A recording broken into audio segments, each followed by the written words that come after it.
Dear respected Thai, dear community, dear friends, today is June 24th in the year 2018. We are in our last day of the family retreat at Deer Park Monastery. I'm a little bit nervous. It's not easy sitting up here. And on arrival day, Brother Phap Hai called me and he asked me, Sister Nghiem, do you have an idea of what you're going to talk about for the family retreat? And I said, no, blank mind. The topic is so vague. The theme of the retreat is so vague. I don't know what to do. I mean, together we build the future. I'm not even sure about the present. So I can't build the future. And we had a discussion, and he said, well, why don't we have a joint Dharma talk where I would continue from his, and we have a specific theme. And I'm sure, let's do that. I didn't realize what I was getting myself into. And so Brother Phap Hai suggested, let's talk about the 4 fruits of Plum Village.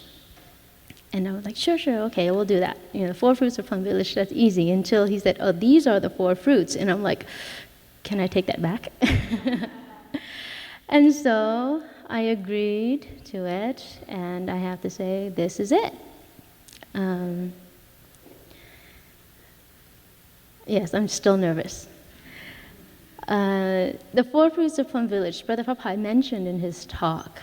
The first one is, I have arrived, I am home. And while listening to his talk, and while hearing his story, I came up with a pun of simply saying, I have arrived. Because that feeling of being able to just sink in and exhale completely. The song, I have arrived. The next part was, I am home. And I look at this home, and sometimes we think our home is the home that you're going to be going to in a couple of hours, more than a couple of hours, and being able to go home, and that is your home.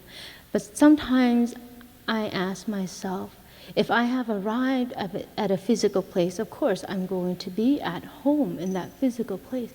And what is that sensation of arriving in my emotional space and arriving in my emotional home? Thai has often taught us about taking refuge in the island of ourselves and taking care of our home.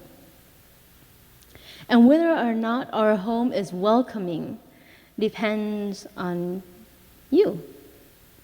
How you decorate your home, interior design. I had the honor or privilege or responsibility of building the nunnery that we lived in. I didn't build it by myself with a lot of helping hands, but I was overlooking the project.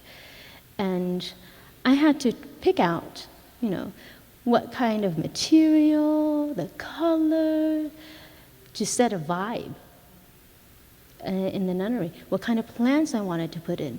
And so when I look back at myself, how am I constructing my home, my internal home?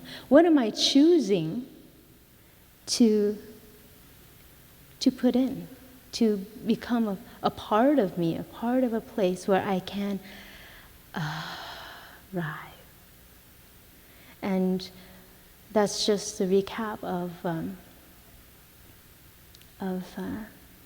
my take on I have arrived, I am home. It is a feeling of release. It is a feeling of nowhere to go, of nothing to do. But on a very deeper level, it's a feeling of being at home in a place where you feel warmth, taking refuge in a place where you feel safe and secure, and being able to trust yourself. Because sometimes we probably have had the thought of running away. As a child, not many people know this, I ran away from home. Surprise. Not like Tai Phap Dang, where I came into the monastery, that was not. But I was very upset at my parents. I felt unjust, that I couldn't say what I wanted to say. And so I said, I don't need this. I'm sure you've probably heard this from your children. I put all the stuff that I needed, and I went over to my friend's house and spent the night. It's just a couple of houses down. And it was a weekend, so then my mother and my father didn't say anything, but then on Sunday night, they said, you had to come back, you have school tomorrow. So I came back. But that feeling of not wanting to be in a place where you felt that there was no hope, that you felt alone, misunderstood, and you don't want to be there. And that, in terms of running away, going to my friend's house, forgetting and having fun and coming back, is child's play. But also, as an adult, how did we create the space in our own self where we want to run away? We fill it up, not going to our neighbor's house, but we fill it up with projects, with work, with our anxiety, and not really wanting to sit. And that would lead us to the second fruit of Plum Village, that I have arrived, I am home, the practice of arriving and home. And I believe the second fruit of Plum Village is to help us choose and to decorate and to make our home more welcoming. And I'm going to write it on the board.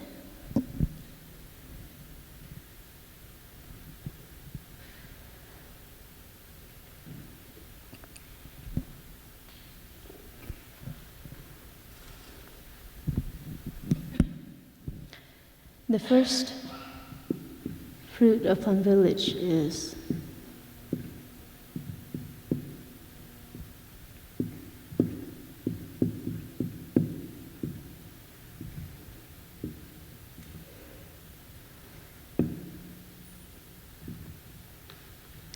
I have arrived, I am home. The second fruit is dwelling happily in the present moment.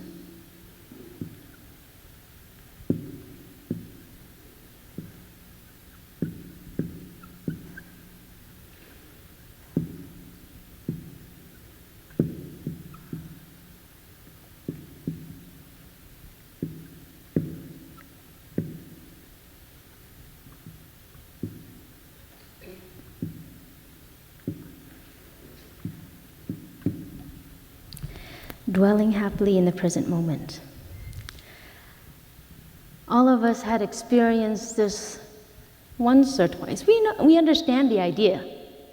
Yes, every morning you wake up, it's a slow Sunday morning, you get up, it's quiet, you make yourself a cup of joe, you sit down, and you're just dwelling happily in the present moment until the kids wake up.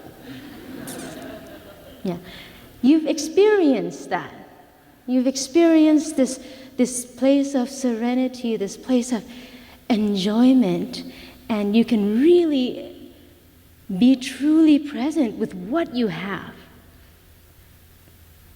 Now, this is easy, and I think for the rest of the talk, I can just write the last two and call it a day. but I don't think the brothers and sisters would let me off the hook that easy. So dwelling in the present moment, dwelling happily in the present moment is a lot different than dwelling in the present moment. And when I look at this, the first thing that came to mind was, in this exercise, there are 3 different parts, 3 different suggestions of practice. The first one is the suggestion of dwelling. As mentioned in the I have arrived, I'm home, dwelling. Where are you dwelling? Your home. But is it a place where you would like to dwell? Is it a place where you feel warm? And the second suggestion in this practice, this mantra, is happily, or happiness. Are you happy? Is your happiness a conditional happiness? Is it when the kids are asleep and you have peace and quiet? Or you're happy all the time? And the third suggestion of practice is present moment. I think Tai is a genius. He just gives, dwelling happily in the present moment. That's all you have to do. You know it. That's easy. But then he snuck in 3 different practices in there. And that's a lot. That's a lot. So I'm saying, talking about dwelling. We have in Vietnamese we call an trú.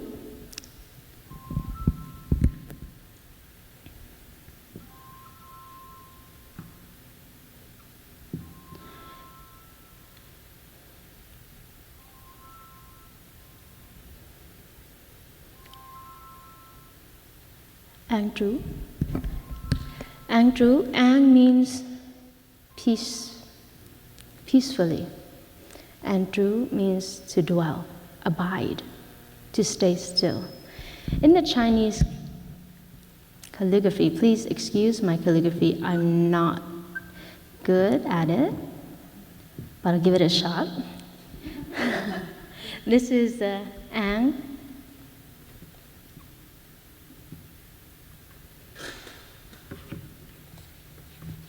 It's been 15 years since I picked up my study books.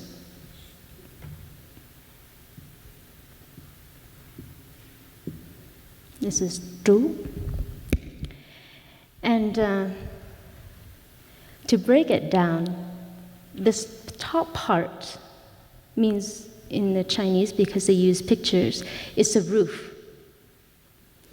And the bottom part is a woman. You keep your woman in the house, you will have peace. This is what they were saying back in the day. It's not equivalent now. If I say that, I will get in trouble. But I like to see this almost as what a woman means, the embodiment of love. You have love in the house. And there's peace. Yeah? Modernize it a little bit. And this is true dwelling. This is not the correct interpretation, but this figure here is a person standing. Let's do this, the men. And I just made fun of this, is tying them to this post. So this is what it means to peacefully dwell, and it's only my joke about it. So dwelling peacefully, dwelling happily in the present moment. That's enough to say, oh, okay, I get it. The women having love in the house, under the roof, to have that peace, and the men tied to a post. So dwelling happily. And I have arrived, I am home. And that's what it is. The second part that I would like to emphasize more is the happily part. I came across one of Thai's books called the peace of mind. And I've never heard Thầy specifically speak about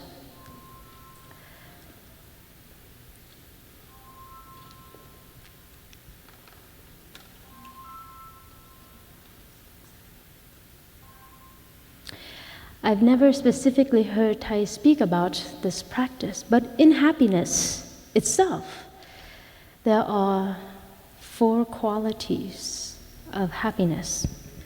And the first quality is peace. Again, peace. So we see the word peace again.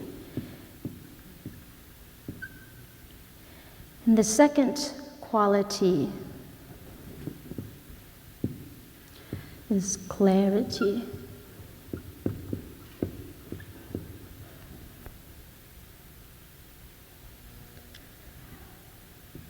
The third quality, compassion.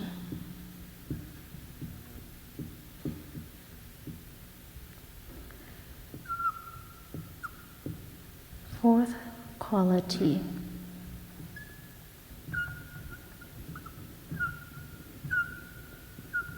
courage. So these are the 4 qualities of happiness that Thầy has taught us, or I discovered that Thầy has taught us. And we meet the word peace again, as in dwelling is having that sense of peace already, being still, being calm. And happiness has that peace quality, the capacity to just sit.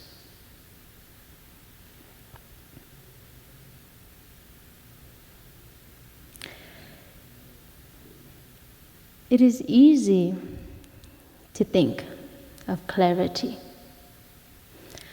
It's probably one of the things that all of us in this room wants to have. Clarity of what we're going to do, how to solve this issue, how to take care of your kids, so many things. And yet we don't know what to do. I brought my Mary Poppins bag today. So I have a lot of things to show you. This shows you how nervous I am. But I have here my juice. And you can see that it's a bit darker on the bottom and a bit lighter on the top. And what Thầy has said, sometimes when we are thinking too much, or when we're filled with anxiety, filled with worry, filled with fear, filled with anger, we're not able to see clearly. We become confused. We cannot decipher what is right and what is wrong. And in that, we lose our peace. But we really need the quality of peace in order to have a little bit of clarity, just a little bit. So right now, I've already shaken up my juice. I have not had this because I was saving it for today's Dharma talk. So I'm really thirsty right now. But this is here, So the practice of cultivating peace, and we have done this throughout the 4 days of the retreat.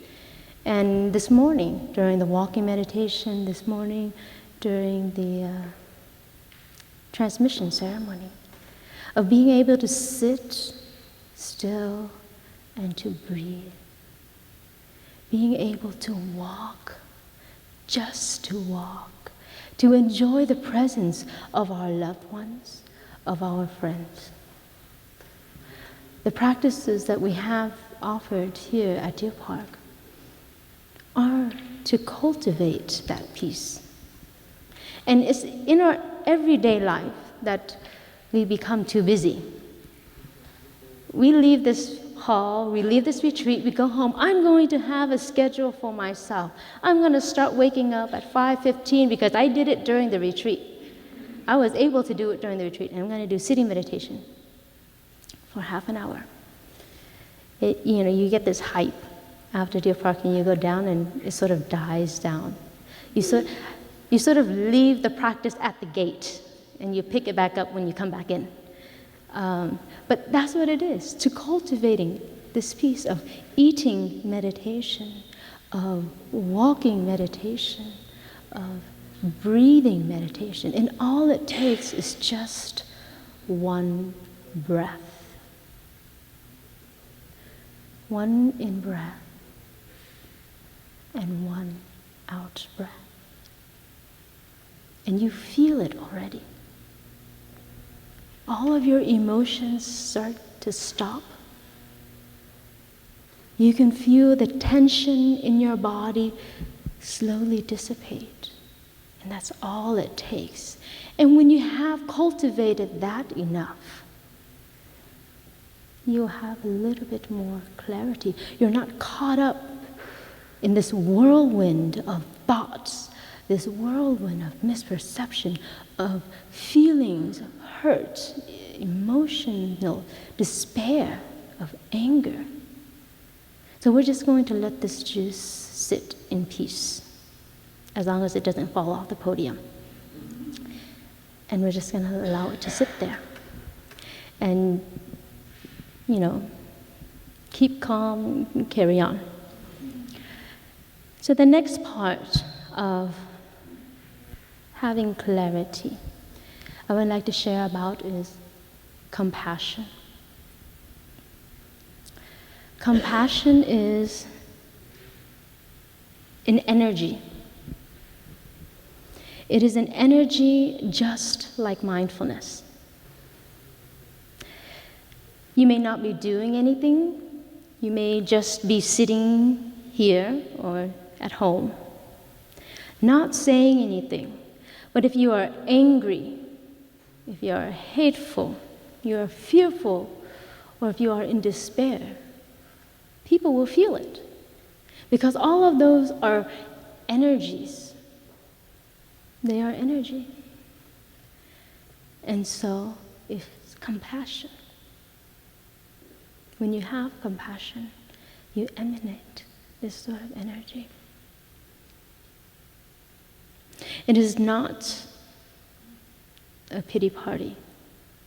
It is not a fancy word for condolences. It is not simply sympathy.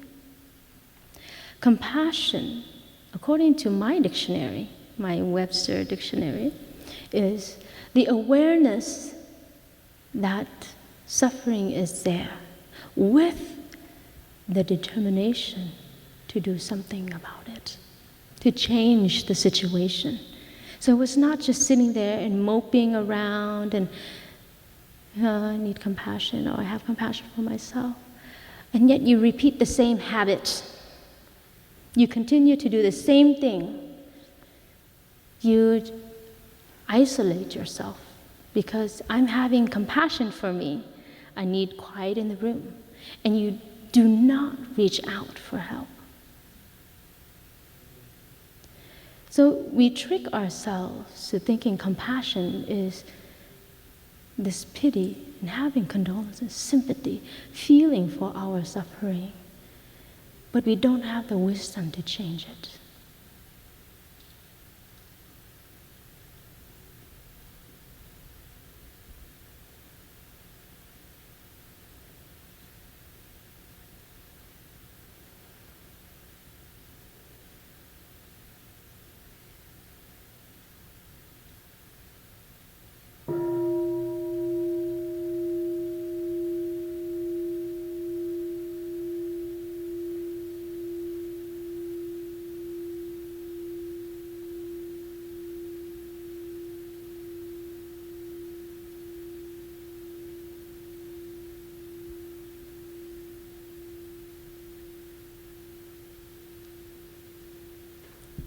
Looking around in this room, I see there are a lot of parents, mothers and fathers, or mother and father figures, or even grandparents. And from yesterday's questions and answers, I think it is a lot of our concern, all of our concern, is the well-being of our children, how they would grow up. Will they suffer? Will they be happy? And I would have answered, it's up to you. And how you transform and heal your relationship with your own mother, with your own father. We all have had our experiences, and we've had our suffering as a child. Yesterday morning, during guided meditation, Sister Huyen Hao had guided us into looking and seeing ourselves as a 5-year-old child, vulnerable and afraid. And then the meditation continued on to seeing our mother as a 5-year-old child, vulnerable, fragile, and then our father. And the exercise just simply asks you to smile. That's easy. But you weren't smiling when you were 5. And it's real. The suffering and the pain is real. And if I asked you now, if you look back and we do an exercise together, a simple exercise of looking at yourself as a 5-year-old. I don't know, in truth and honesty, I don't know why Tai chose 5 years old. When I was 5, I didn't really remember anything. It was more about 6 or 7 when I started to learn and to go to school, when I have clear memory. But you can start where you remember. Start where you remember. But also in our practice, Tai has said, you have to be healthy enough, happy enough to look at your suffering. So if we start off looking at your suffering at 5 years old, it's easy for you to become overwhelmed. So let's look together at 5 years old. What were the conditions that made you happy? What were the conditions that your mother, your father gave you that made you happy? There is a song called The Cookie of Childhood.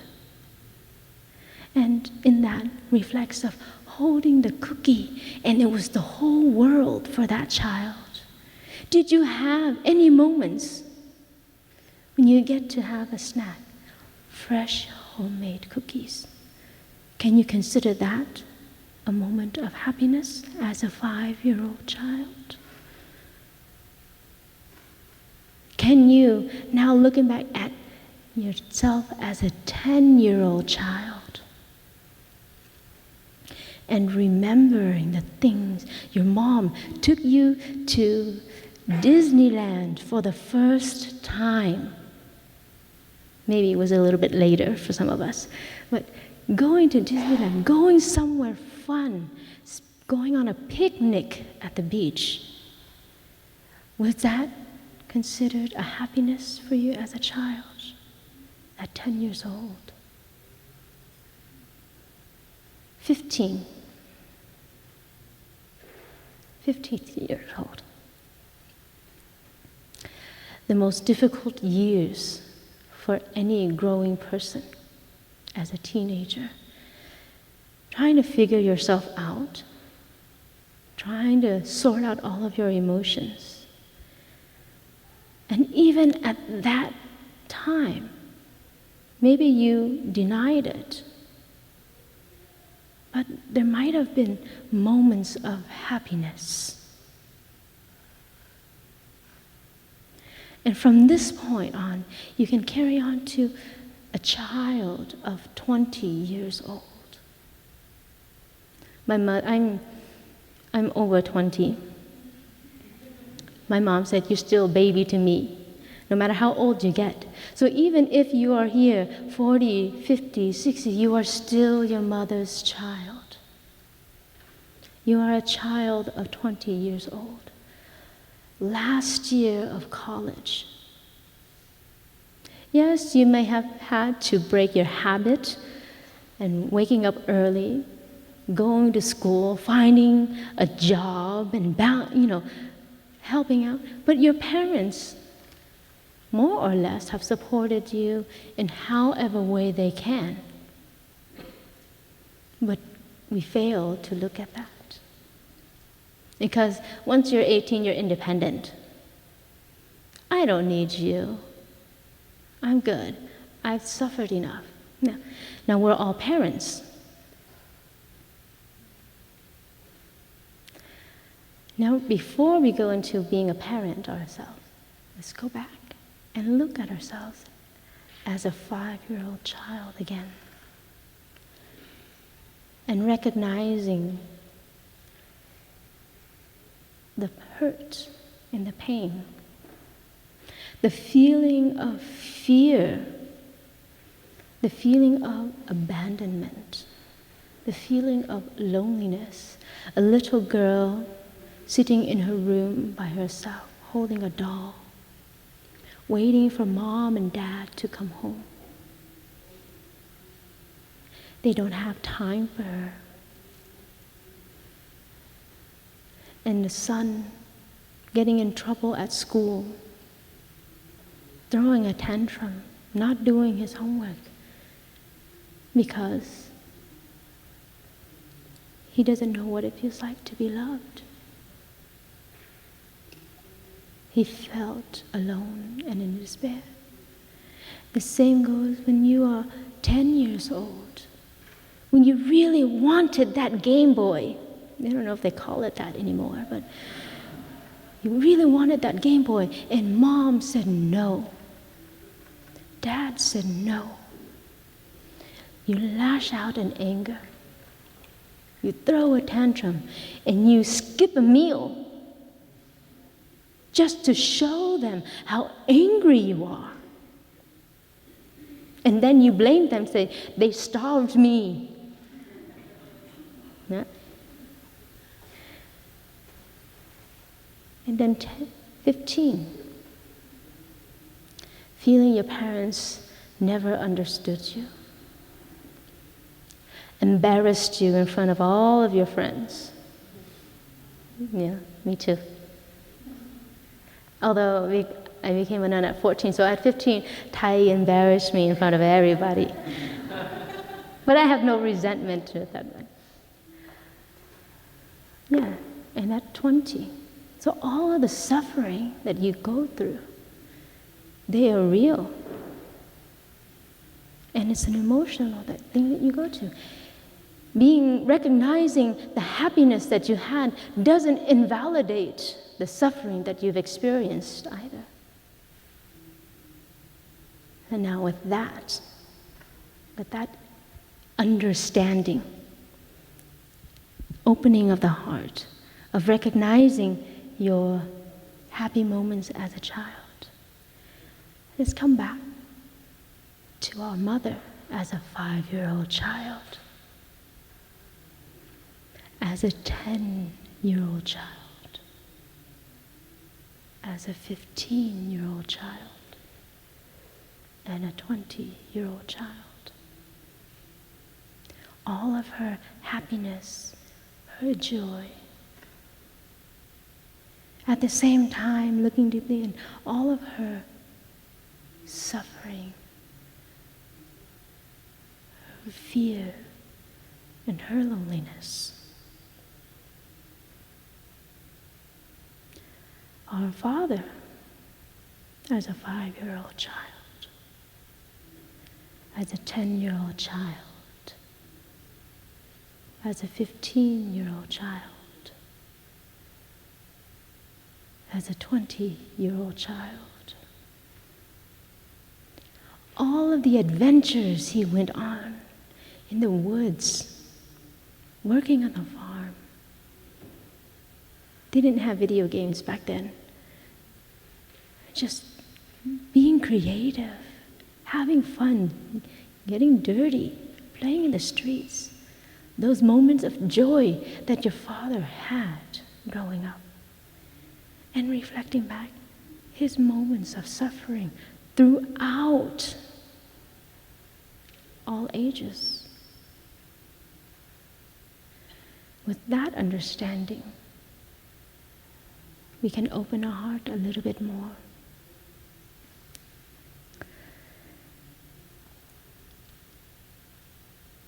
Sometimes, somewhere along the line, growing up, we have experienced a great deal of grief, of sadness, of loneliness. And unintentionally we blame our parents for it. Yeah? Because they did this, because they did that. And we built a wall. So almost by default now, you as an adult, you have this wall. And this wall, you're thinking that is there to protect your happiness. But in fact, you built this wall to protect your insecurity, your sadness, and you hide behind this wall, and you embrace your sadness and your loneliness alone. You think it's to protect something. Because anything that comes your way, your fear, your loneliness, your anger, your anxiety, rushes up. And so you protect that because you don't know how to handle it. You don't know how to embrace it, and you don't know how to transform it. So we all have a wall, and it's always there by default. When something happens along the way, and you feel almost like a red flag going off that would trigger your fear and your anxiety, you put up a front to protect your fear and your anxiety, to protect your sorrow and your pain. Is that something that you want to have in your home? Yeah.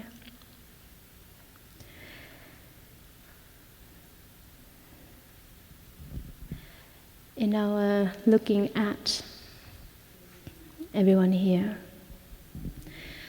we've all had that experience of suffering and pain. And so now, as adults, as mothers and fathers, whether biologically or whether through adoption,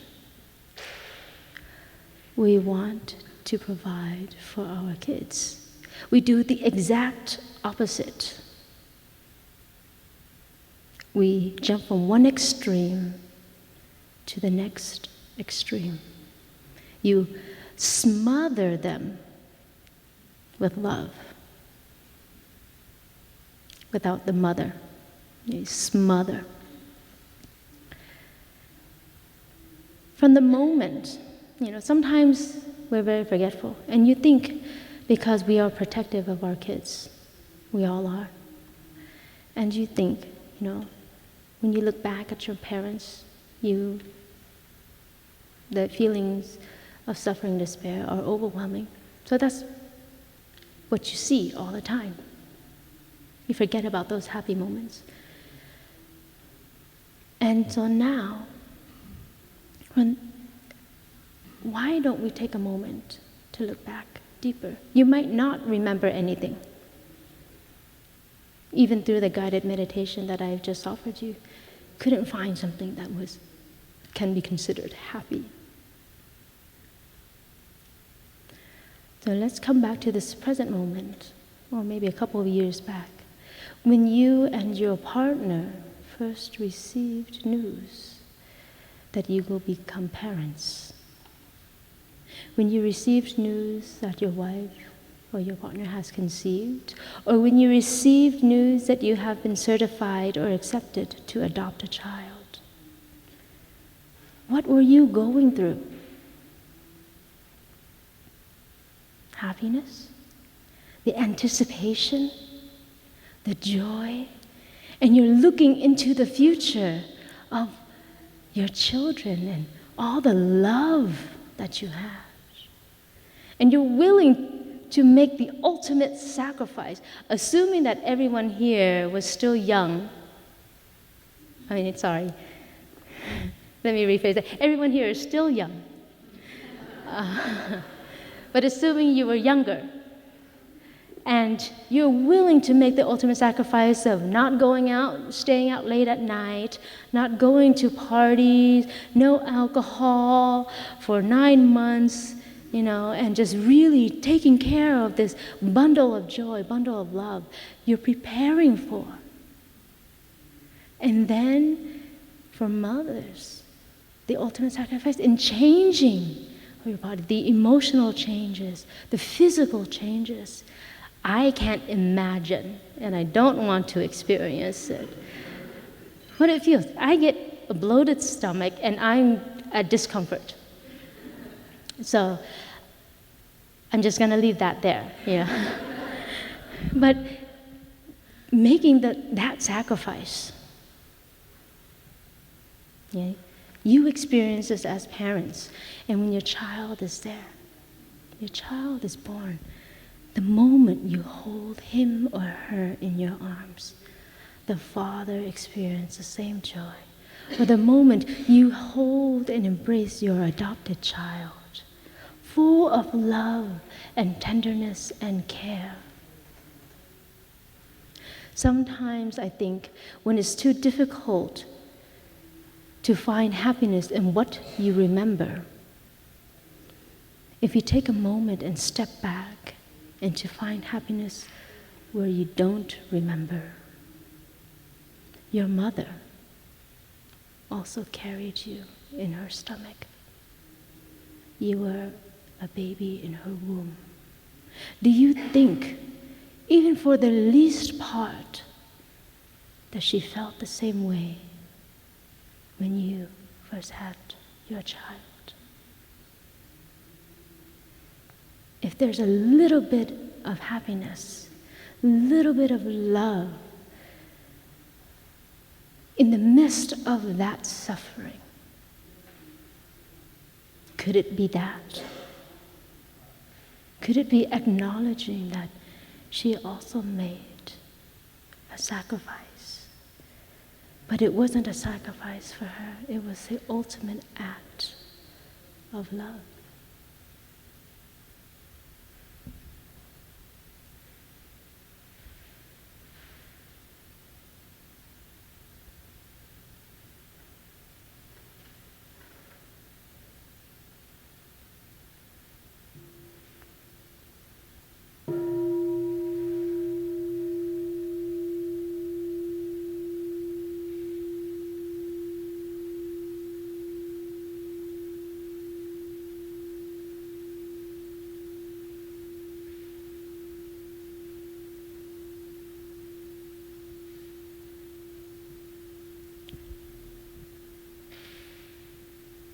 You have a little bit of peace, being able to generate that energy of peace. You will start to have a little bit of clarity. Not exactly with this juice, but you get the point. To allow all of your emotions to settle down, and you will have clarity. And when you have this clarity, this moment of stopping, slowing down and stopping, you will be able to see clearer. Just like the song says, what is real and what is true. So the practice of compassion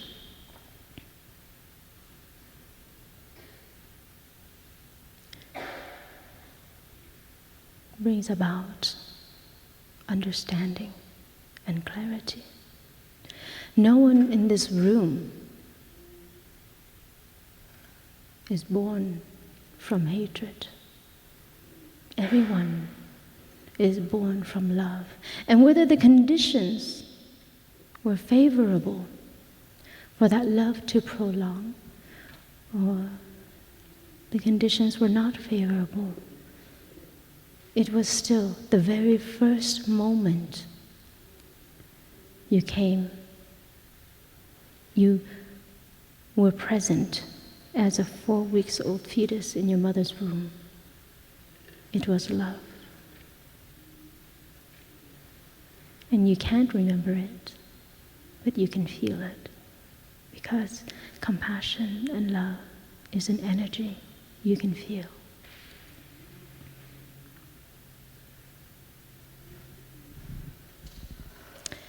The fourth element, the fourth quality of courage, of happiness, courage. It's easy. When you did all the hard work and looking at compassion, courage comes easy as an in and out breath. When you have that understanding, when you have that deep forgiveness and love for your parents, you just need to act upon it. Act of compassion. Because compassion will give you the courage, give you the strength that you need to confront what has been hidden behind the walls. All you have to do is to pick up a phone or turn on your cell phone, speed dial mom and dad, and tell them, I love you.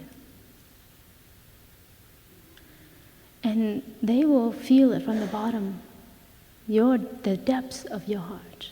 It's not the everyday generic, I love you, Mom, I love you, Dad, see you later. But it's a really deep understanding and transformation when you say, I love you. And that gives courage to say something like that. It takes courage to come from a deeper sense of transformation and healing. The third part of dwelling happily in the present moment is the present moment. Now. Don't wait until tomorrow. And it wasn't yesterday that you missed the bus and you don't have to look at, your suffering. It's not 5 minutes from now. What you can do it now. And all of that transformation, you just need to look deeply and call your parents. But wait until after the Dhamma talk. Not now, not literally now. And so I hope that by the time you leave this hall, you have a different understanding of what dwelling happily in the present moment is. It's no longer just a cup of joe before your kids wake up. It's really a deeper sense of transformation and healing and an act of finding deep happiness and deep peace in the present moment, being at home where you feel secure and safe. And through this practice of the 4 qualities of happiness is you choose what you want to decorate your home with.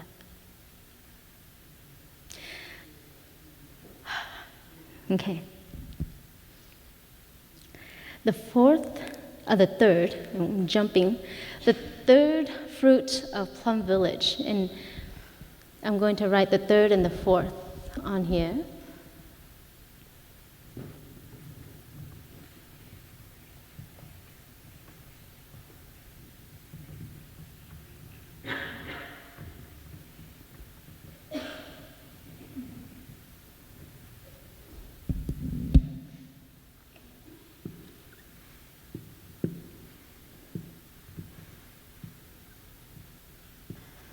Is interbeing. And the fourth fruit of Plum Village is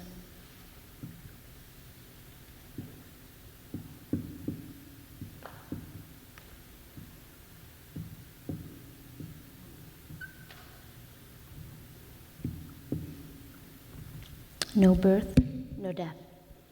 Now you understand why I was nervous. This is huge. And I regretted accepting this topic because I didn't realize I had to speak about this. And you know, it's easier when you have attained that fruit to speak about it. I still have a long ways to go. But yes, the concept of interbeing.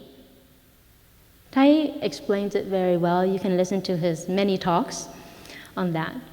But just to jog our memory, he says nothing can exist by itself and on its own. When you look at this flower, you can see that there's the sun, there's the water, there's the earth, there's a farmer, there's a sister who put it on this podium. So many hands and so many different things has come together for its own existence. Or when you look at a carrot, you see there is the sun, there's the earth, there's the rain, there's the cloud, and you know, the list goes on. Yes, that's what interbeing is. But have you ever realized, that the carrot has the exact same elements as the flower? But from our perception, they are two different things. One carrot is in your soup or on your plate, and this is for your enjoyment visually. So our idea is that we separate ourselves. The carrot is made of the earth, the sun, the rain. The flower is made of the earth and the sun and the rain also. But the conditions that brought about it manifested differently. So all of us in the same room, we are all the same. You have hair, I don't. You know, you wear color, I wear brown, a different color.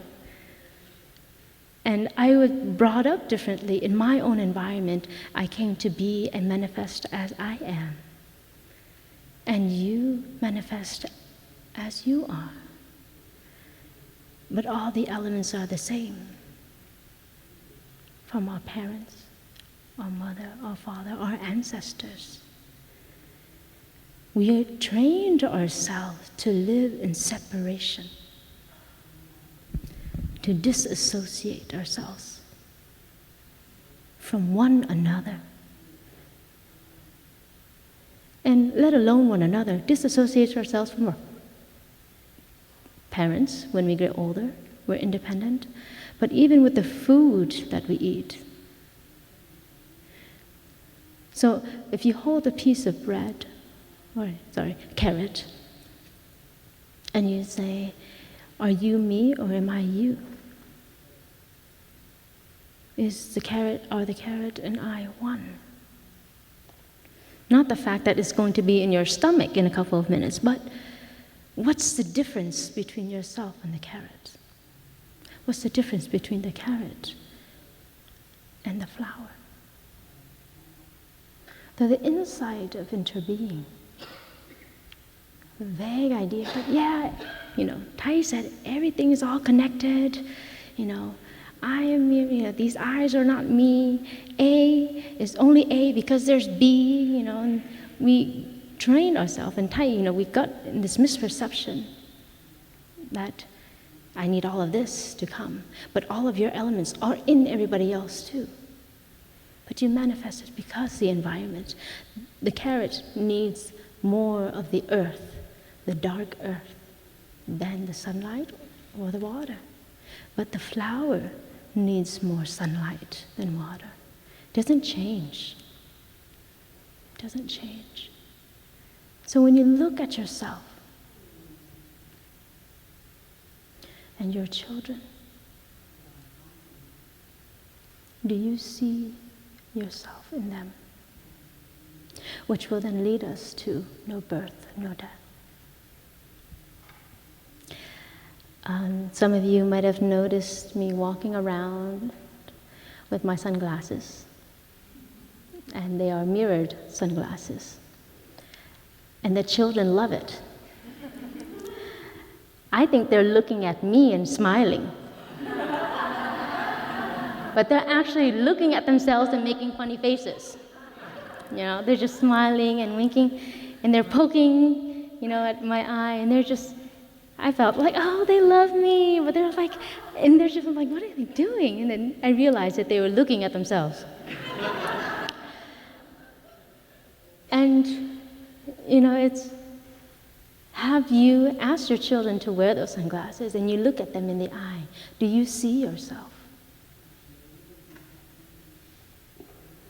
You are one of the conditions, one of the many conditions, almost the main condition that help them to exist.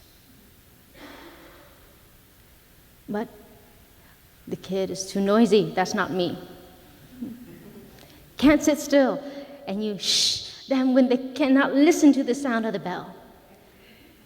And at that time, you're like, I've had it, let's go out. But you can't see yourself in that. Because you are the exact mirror of what they are doing at that moment. And so, the insight of interbeing is also the insight of impermanence. I wanted to share that. Because in interbeing, there is impermanence. If I forget to water this plant, it will change.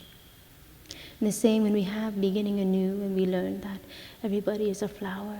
And if you don't water the flower of your partner or your significant other, he or she will wilt and will have suffering and pain. The same goes with the flower. The conditions are there, but through our own habit, we don't water it. It doesn't change that way. So everything is always changing. Nothing stays the same. But we look with eyes of permanence. When we are understanding interbeing, you have to have the understanding of impermanence. Because your child now, and I've experienced this in the retreat, today they're 5 years old. 2 days from today, 16.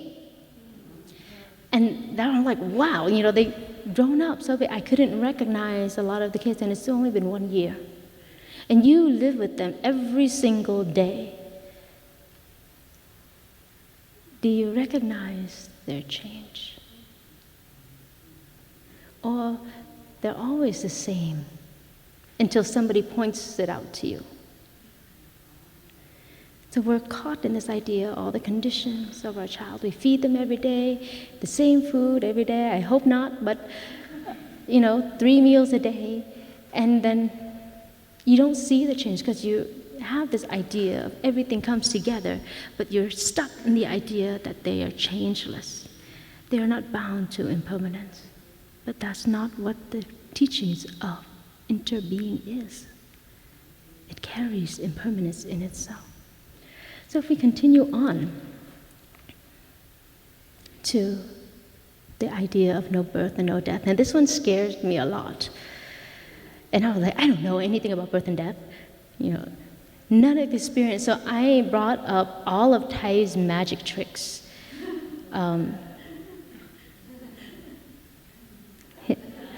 His candle. Yeah. I brought up a matchbox. Because we don't, it's not easy to find anywhere. But I bought all of this stuff that how to explain birth and death in the most easy and simplest way. And I only have 15 minutes to do this. I've already been warned. And I was thinking, no, I'm not going to do it Thay's way. I'm going to do it in a different way. We all believe that we have a birth date, a day in which we begin. And we start here as our date of birth. I like to call it our manufacture date. When we come to existence, yeah? It's a much lighter term than here's birth and there's death. And then you live throughout the course of your life to, let's say, here.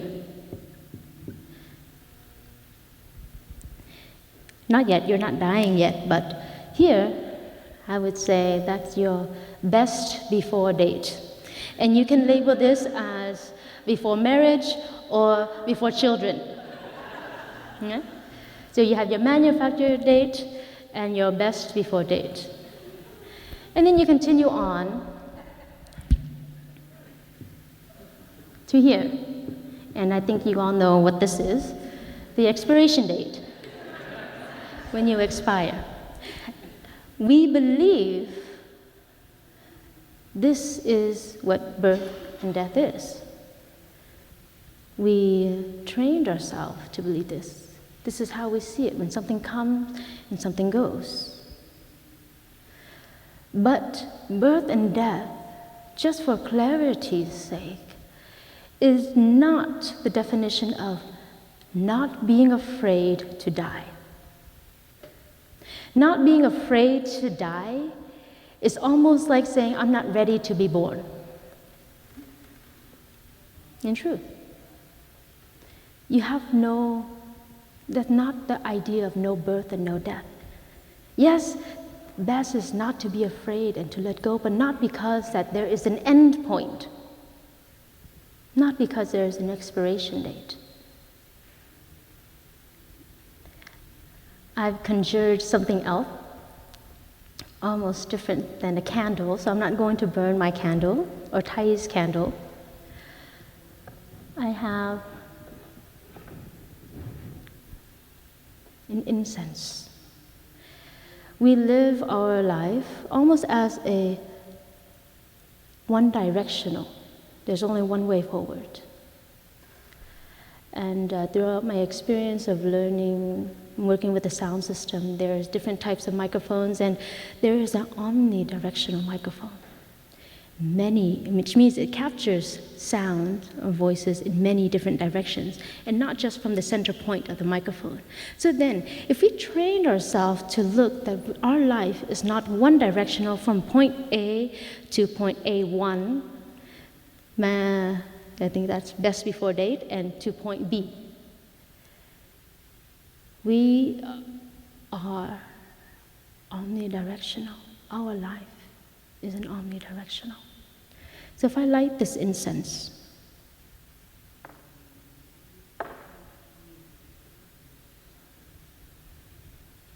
there is a beginning point, there is an end point when it reaches down here, right?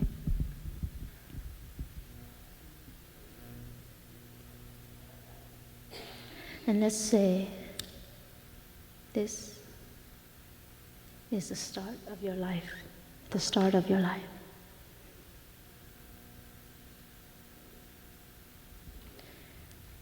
You can't feel it, but there's heat from the incense. The ashes fall. And so you're dying every day. It gets shorter and shorter, and you're dying every day. But at the same time, you're emitting fragrance. You can see it closer behind my brown robe.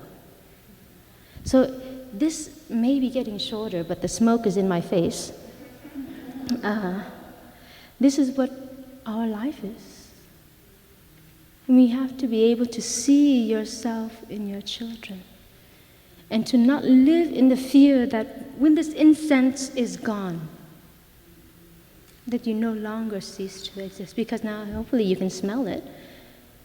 The incense is in you. You smell it. And this goes through your actions, and this goes through your words, your compassion, and your children. So no birth and no death doesn't mean from one point to the next. And that's it. There's no more. And people, according to the sutra, beat their chest, pull out their hair because they are going to die, and all the stuff that they've had at one point or another will no longer be in their possession. That's not the insight of no birth and no death. No birth and no death is to be able to recognize the interbeing, recognize the impermanence, and recognize your continuation in many forms of life. So don't live your life in a single direction. live your life in an omnidirection, an omnidirectional life, where you reach each and every one that you encounter. You share moments of joy, share moments of love and happiness. You teach your children your great-grandmother's recipe for banana walnut bread. That is the continuation of your great-grandmother. And you see her in your son and in your daughter. Because ashes. But in reality, when we think about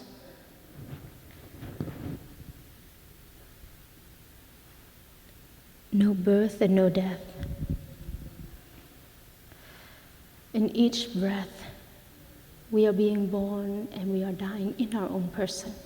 An in-breath is life, and an out-breath is a step closer to death, a breath closer to death. And we are changing our cells, our skin cells, our blood cells are changing. They're regenerating. So even in ourselves, there is the nature of no birth and no death. It's just a continuation from one moment to the next. In this incense, it's not one line, but it's many different moments put together in a stick of incense, burning. It's not one, it's many different moments. So the manufacturing date, the best before date, and the expiration date are no longer something that you need to be afraid of. Because it's all good. Every moment in that, you've gone in many different directions, and you, at this moment here at Deer Park, but you are also at this very moment with your children in the, I think on the scavenger hunt. So to have that understanding, to come deeper, you're able to let go of that fear, to let go of the fear of death. And it comes from a deeper practice.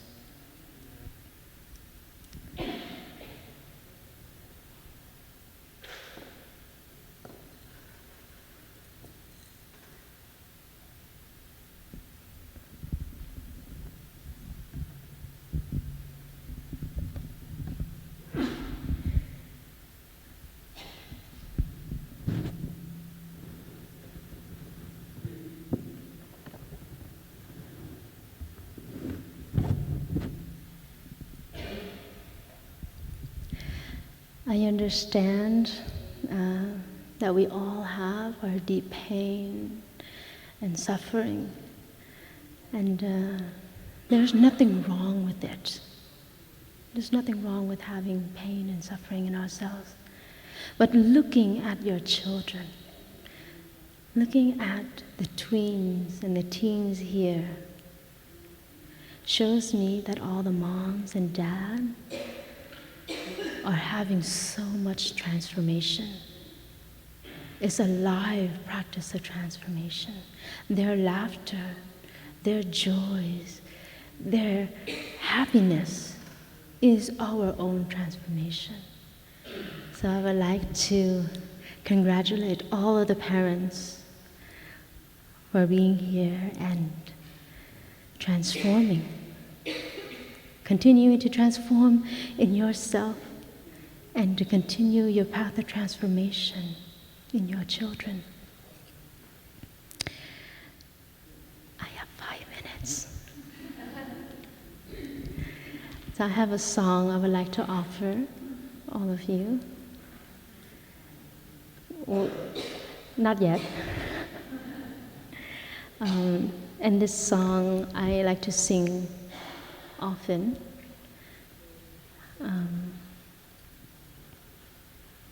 It's one of the old songs, and please excuse me if I don't sing it correctly.